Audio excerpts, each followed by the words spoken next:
Welcome to Riding Along. Today's going to be all about really just a very simple topic at its core, right? Moving past chapter one.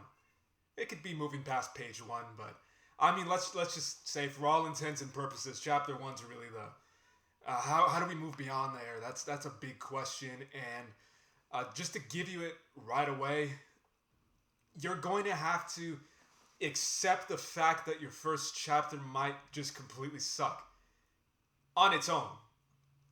Given no other context, given nothing else to support it, it's not going to carry the weight of what you intend your book or story to be. And short stories can have chapters too, so it also applies there as well. But give yourself permission to suck with your chapter one. You're just going to you're going to be starting fresh. It's like a launching pad, and where you launch from doesn't really matter. If you want to follow that metaphor, you can kind of insert yourself there. It doesn't matter where you're starting from. It matters where you end up. So with that in mind, most people just get it's not analysis paralysis. It's more just pure and plain simple paralysis at the beginning. And it's completely normal. Sentence one, word one, you're just kind of looking at a blank page. And what you want to do with that first empty page, the other empty pages it's a whole other, lots of other topics to go into there. But just the first one, just dump your mind onto the page and give it a sense of direction. And you can wing it as you go. Again, if you have a pretty decent outline, and there's a video on that already in the Writing 101 course, you'll have a general idea of where you're beginning from. And with that, it's going to take you a long way, especially there, because, well, you have to accomplish this one thing and just get it done. Get it done on chapter one, page one, sentence one, paragraph one. Everything else from there, that's your springboard. That's not where the magic happens, it's where the magic starts. And it might seem a little counterintuitive or maybe not obvious right now, even though you haven't edited it or changed anything about it. After you move beyond this chapter one and you're on your 8th chapter, your 15th chapter, I'm being hopeful because I know you can you're on your 80th chapter, your first one might actually get better. And yeah, sure, you're like, David, I didn't change anything. What are you talking about? Given the new context that you've created, you've expanded what the whole thing signifies, what it's contained within. And from that, you'll see a linear and sometimes exponential growth in the quality and in the self-expression of what it's saying, what it intended to.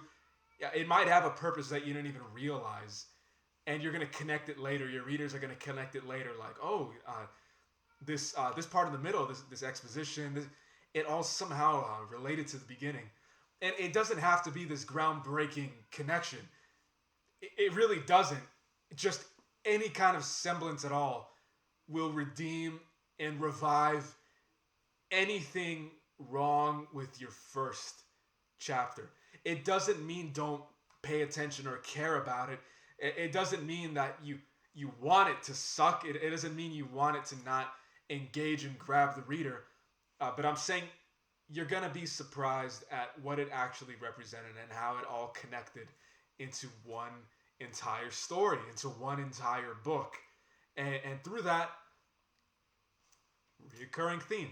It's a lot of things, a lot of reoccurring themes with writing. And one of them is, it all comes to you as you're going. It's an active process. You don't finish your chapter and it's just left in a non-existing stasis that has nothing to do with the ones that come after it. No, it's completely related. Your mind is building off of them subconsciously.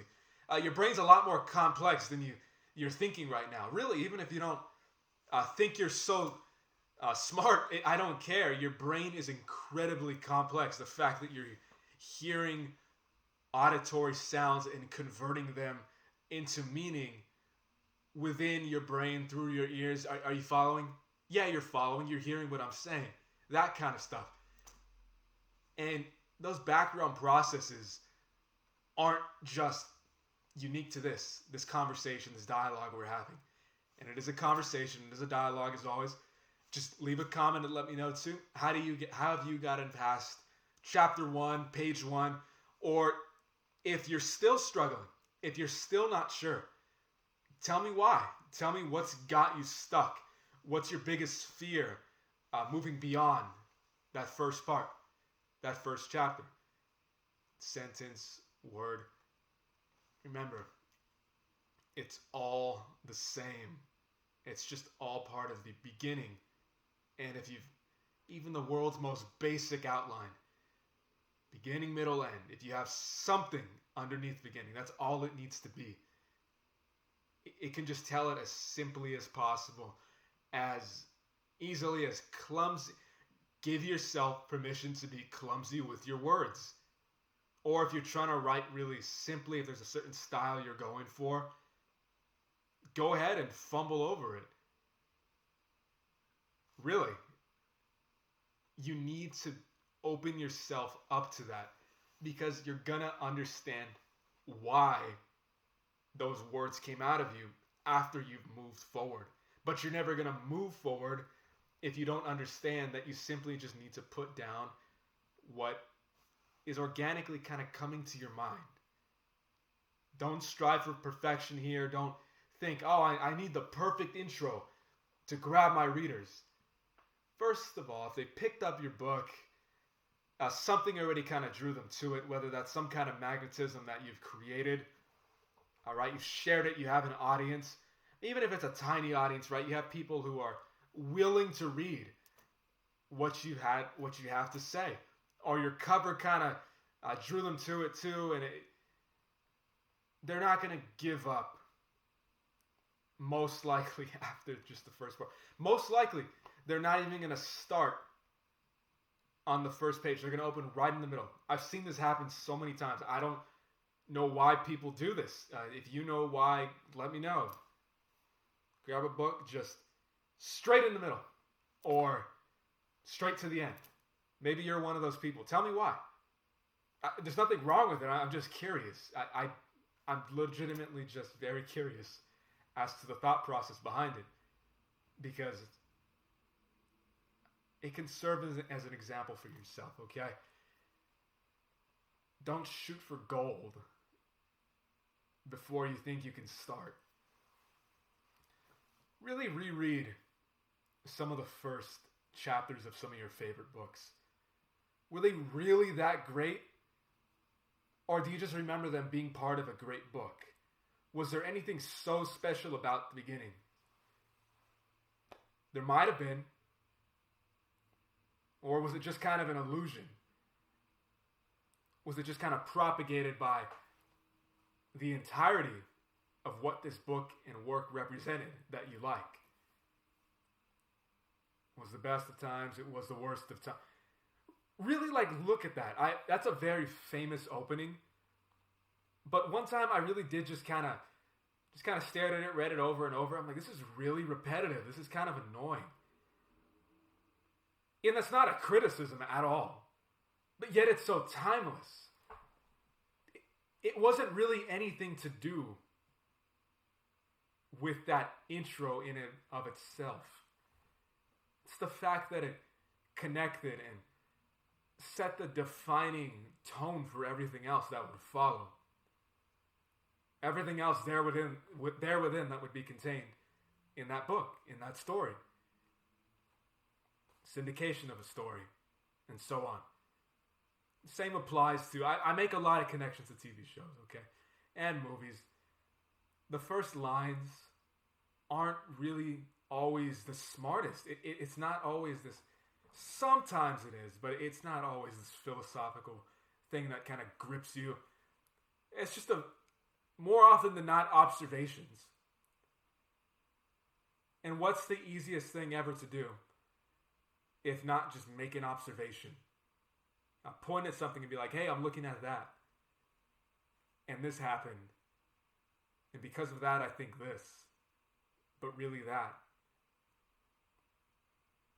It's kind of pseudo writing, if that's a thing. I might make a video on what that can be used for, but I don't want you to waste your time with that kind of stuff, okay? Ideally, I want you to get started, and if you're going to do that, you've got to get past your first chapter.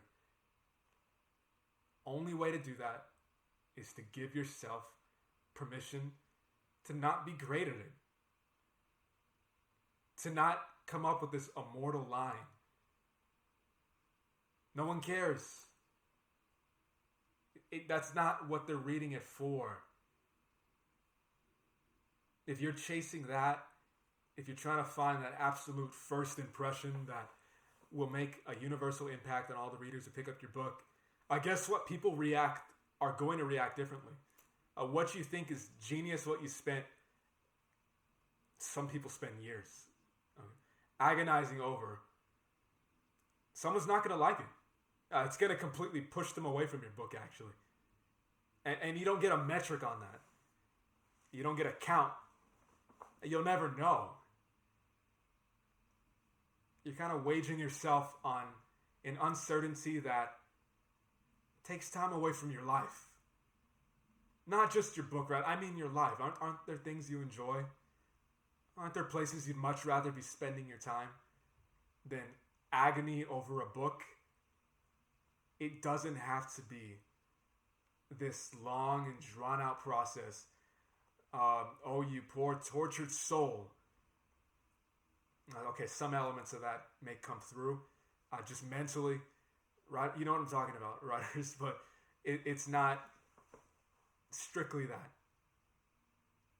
Most times you spend chapters, spend your time in them.